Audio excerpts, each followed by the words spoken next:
कौमी सलामती कमेटी का इजलास वज़ीर-ए-आज़म की ज़ेर सदारत हुआ, जिसमें वफाकी काबीना के अरकान, chairman, joint chiefs of staff committee, तमाम सर्विसेज चीफ्स और इंटेलिजेंस सर्विसेज के सरबराहान ने शिरकत की।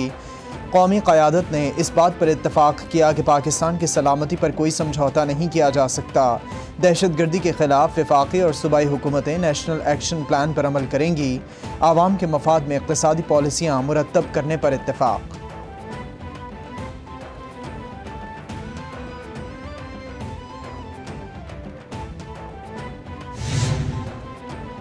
नाराज़ इत्तेहादियों को मनाने का मिशन। साबिक़ सदर आसिफ अली जरदारी की ज़ेर सदारत बिलावल हाउस कराची में इत्तेहादी जमातों का इजलास में MKM और नून लीग का वफ्द समेत गवर्नर सिंध, वज़ीर आला सिंध की भी इजलास में शिरकत। MKM का कराची से 73 यूनियन काउंसिल्स की हल्का बंदियाँ तब्दील करने का मुतालबा। सिंध हुकूमत ने मौक़िफ़ में कहा कि इलेक्शन कमीशन के क़वानीन के मुताबिक इलेक्शन ऐलान के बाद हल्का बंदियों में तब्दीली मुमकिन नहीं।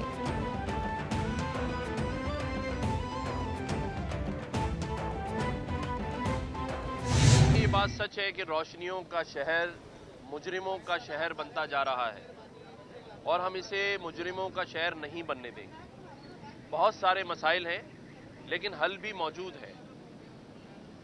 मैंने जब ये मनसब संभाला तो लोगों ने मुझसे पूछा कि आपके पास इख्तियार है या नहीं है। मैं कहता हूँ बहुत इख्तियार है और ये इख्तियारात ना होने का रोना भी बंद होना चाहिए। हल्का बंदियों का मामला हल न हुआ तो कराची के शहरियों का हक मारा जाएगा। गवर्नर सिंध कामरान टिसोरी ने वाज़ेह कर दिया। लाहौर में मीडिया से गुफ्तगू में बोले, हल्का बंदियों पर पीपल्स पार्टी को फैसला करना पड़ेगा। अफहाम व तफहीम से मामलात हल करने चाहिए। बानिए MKM से मेरा कोई ताल्लुक नहीं, ये रियासत का मामला है। कराची मुजरिमों का शहर बनता जा रहा है, हम ऐसा नहीं करने देंगे। इस एक सियासी जमात ने पूरे मुल्क को परेशान किए रखा है।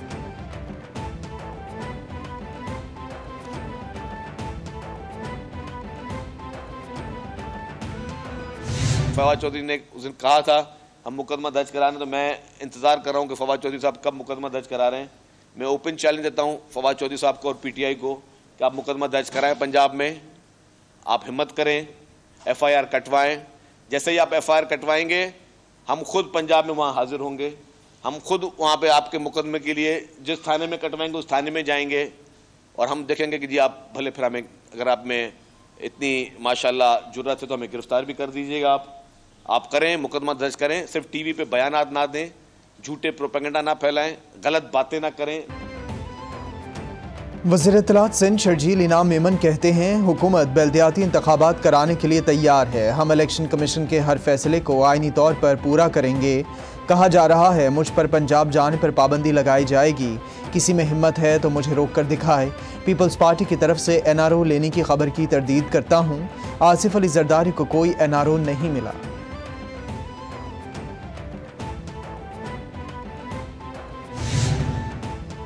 पीपल्स पार्टी क़यादत को बल्दियाती इलेक्शन के दूसरे मरहले के मुमकिना नताइज से आगाह कर दिया गया। पीपल्स पार्टी रहनुमाओं ने आसिफ अली जरदारी को रिपोर्ट पेश कर दी। रिपोर्ट के मुताबिक कराची और हैदराबाद डिवीज़न में पीपल्स पार्टी की पोजीशन बेहतर, हल्का बंदियाँ दुरुस्त, नताइज पीपल्स पार्टी के हक में हैं। हैदराबाद में पीपल्स पार्टी 27 UCs में बिला मुकाबला कामयाब, जबकि MKM को 60 यूनियन काउंसिल्स पर उम्मीदवार ही नहीं मिले।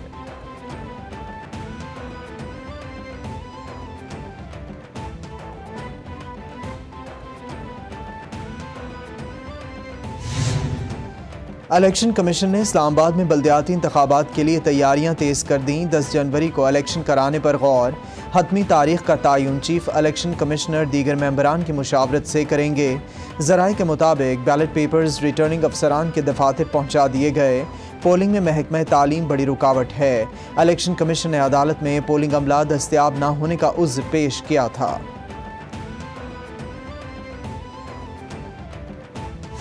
हमें कोई ख़तरा नहीं है, ना बल्दियात के इलेक्शन से और ना जनरल इलेक्शन से। इसीलिए हमने फ़ैसला किया है कि सब के ज़रा शक शुबे दूर हो जाएं। आइंदा जो मेयर का इलेक्शन होगा वो डायरेक्ट इलेक्शन हो, पूरे इस्लामाबाद से आए और लड़े। घोड़ा भी हाजिर है, मैदान भी हाजिर है। नून लीगी रहनुमा तारिक फजल चौधरी कहते हैं, अदालती हुक्म का बेपनाह एहतराम करते हैं। इंतज़ामी तौर पर रातों रात इलेक्शन मुमकिन नहीं था। अदालती हुक्म का बेपनाह एहतराम करते हैं। अदालत का जो भी हुक्म आएगा मनवन अमल करेंगे। इलेक्शन में भरपूर हिस्सा लेंगे और जीत कर दिखाएंगे।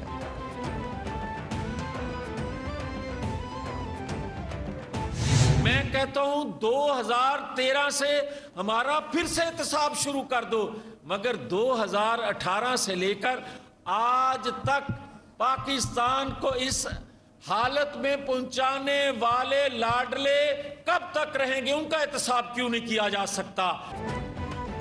वफाकी वजीर जावेद लतीफ़ कहते हैं मुल्क को नाजुक हालात तक लाने वालों को सज़ा मिलनी चाहिए। इमरान खान को 2018 में सहूलतकारी मुयस्सर थी, 2017 के तरक्की करते पाकिस्तान को किसने इस नहज पर पहुँचाया। हमने पहले भी मुल्क को मुश्किल से निकाला था, अब भी निकालेंगे। इंतकाम की ख्वाहिश ने मुल्क को इस सूरत हाल से दो चार किया।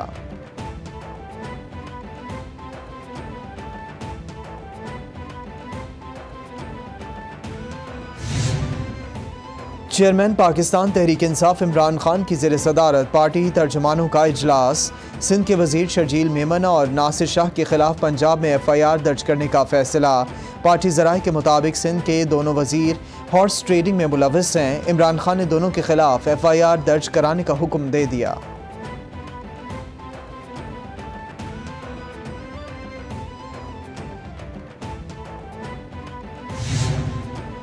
सियासी गर्मा गर्मी में PTI भी मैदान में। इमरान खान का बड़ा फैसला, आज शाहराह कायद आज़म में माशी हालात पर वाइट पेपर जारी करेंगे। PTI को इकनॉमिक ग्रुप माशी मसाइल के हल के लिए तजावीज़ पेश करेगा। हमारी जो मईशत है, हमें समझ नहीं आ रही कि आप कैसे इसके ऊपर ऑफेंसिव लॉन्च करेंगे। एक आपके पास जो है, आपके पास पैसे नहीं हैं, आपके पास इस वक्त जो LCs खुलवाने के 50,000 की LC खुलवाने के आपके पास पैसे नहीं हैं। आप कह रहे हैं कि हमने इतने बड़े ऑपरेशन में चला जाना है, तो आप कैसे जाएंगे। PTI रहनुमा फवाद चौधरी कहते हैं पाकिस्तान में माशी बहरान सियासी अदम इस्तेहकाम की वजह से है। मुल्क की मईशत की वजह से कारोबारी तबका भी परेशान है। कल हम मुल्क की मईशत पर वाइट पेपर जारी कर रहे हैं। 70% लोग मुल्क में नए इलेक्शंस चाहते हैं। आज़म सवाती को ज़मानत पर मिली गई, उम्मीद करते हैं कि इंसाफ भी मिलेगा।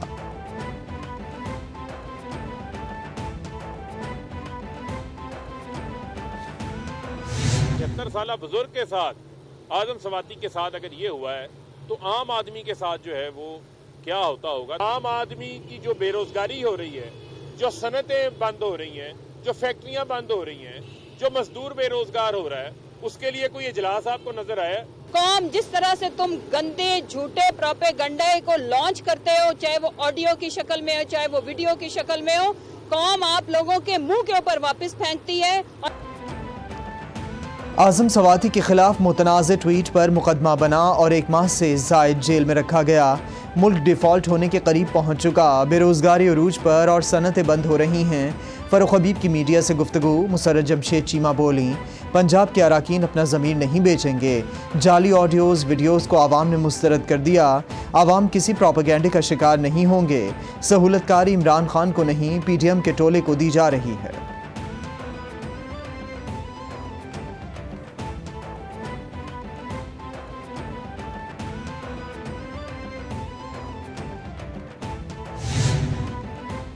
नून लीग का बड़ा यू टर्न या हिकमत अमली में तब्दीली। नून लीग ने स्पीकर और डिप्टी स्पीकर पंजाब असम्बली के खिलाफ तहरीके अदम एतमाद वापस ले ली। नंबर पूरे ना होने पर नून लीग ने सुबकी से बचने के लिए तहरीके अदम एतमाद वापस ली। ज़राए के मुताबिक पंजाब असम्बली में तहरीक इंसाफ के इत्तेहाद को वाज़ेह बरतरी हासिल। आसिफ अली जरदारी और नून लीग की लाख कोशिशों के बावजूद अराकीन तोड़े ना जा सके। नजरें परवेज़ इलाही के एतमाद के वोट पर लगा ली। जितने भी अच्छे काम हम करेंगे वो हमारा क्रेडिट जाएगा। आज हमने एक मरहला तय किया है, बाकी दूसरे मराहल हमने तय करने और करते चले आ रहे। पहली दफ़ा पुलिस आई किसके कहने के ऊपर, एक डिप्टी स्पीकर हमारे ही जो भाग गया था, और दूसरा जो नून लीग के सारे करता था। कभी पुलिस अंदर आ ही नहीं सकती असम्बली के अंदर और इस तरह आके हमलावर नहीं हो सकती। वज़ीर आला पंजाब चौधरी परवेज़ इलाही ने असम्बली की नई इमारत का इफ्तिताह कर दिया। बोले तारीख में सबसे ज़्यादा कानून साजी PTI के दौर में हुई। नून लीग के गुंडों ने पंजाब असेंबली में बदमाशी की। पुलिस कभी पंजाब असेंबली में नहीं आ सकती थी। जिन लोगों ने असेंबली पर हमला किया वो तारीख पर बदनुमा दाग हमेशा के लिए याद रहेगा।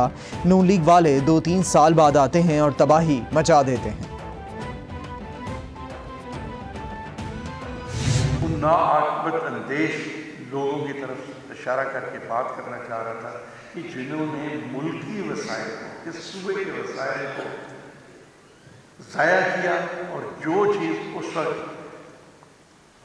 10 रुपये में बनती थी वो आज 250 रुपये में हमें मुकम्मल करनी पड़ी। हमारी गवर्नमेंट चली गई, उसके बाद 10 साल तक इन्होंने जो हमारे सियासी मुखालफीन हैं उन्होंने आपके मंसूबों को कोल्ड स्टोरेज में डंप कर दिया। चीफ मिनिस्टर साहब आप दोबारा चीफ मिनिस्टर बने, बट वो आपके मुकद्दर में लिखा हुआ था। देख लें सीएम साहब कि अल्लाह ने वो इज्जत फिर आपको ही दी है।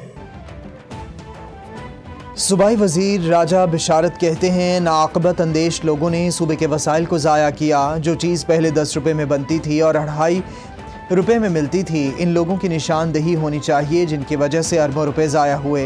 स्पीकर पंजाब असेंबली सिब्तैन खान बोले, अल्लाह ने मुखालिफों के रोकने के बावजूद चौधरी परवेज़ इलाही को इज़्ज़त दी। जितने मंसूबे शुरू किए सबको पाए तकमील तक पहुँचाया।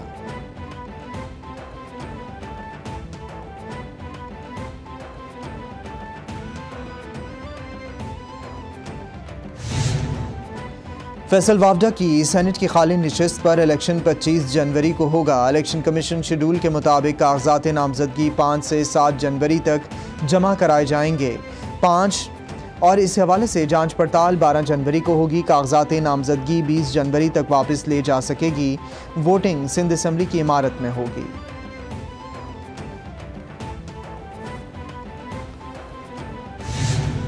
पाकिस्तान में महंगाई के नए रिकॉर्ड गुज़रे बरस में अफरात ज़र 24.5% पर पहुँच गया। कंज्यूमर प्राइस इंडेक्स पर मबनी अफरात ज़र में साल बा साल की बुनियाद पर दिसंबर में भी महंगाई इजाफा रिकॉर्ड किया गया। दिसंबर 2022 में अफरात ज़र में 0.5% और दिसंबर 2021 में कोई तब्दीली ना थी। माशी माहिरीन का हुकूमत को मशवरा, IMF प्रोग्राम बहाल किया जाए।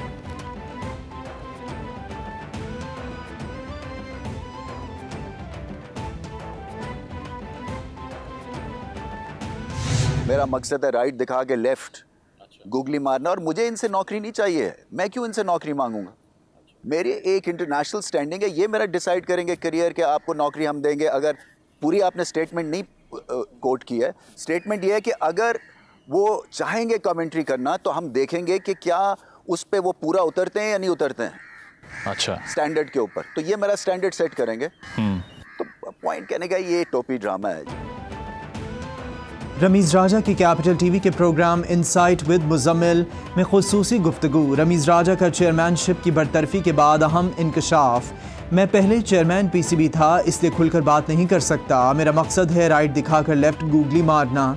मुझे इनसे नौकरी नहीं चाहिए। मेरा एक इंटरनेशनल स्टैंडर्ड है। ये समझते हैं मीडिया के सामने आकर जो भी गंदा होगा मैं कबूल कर जाऊँगा।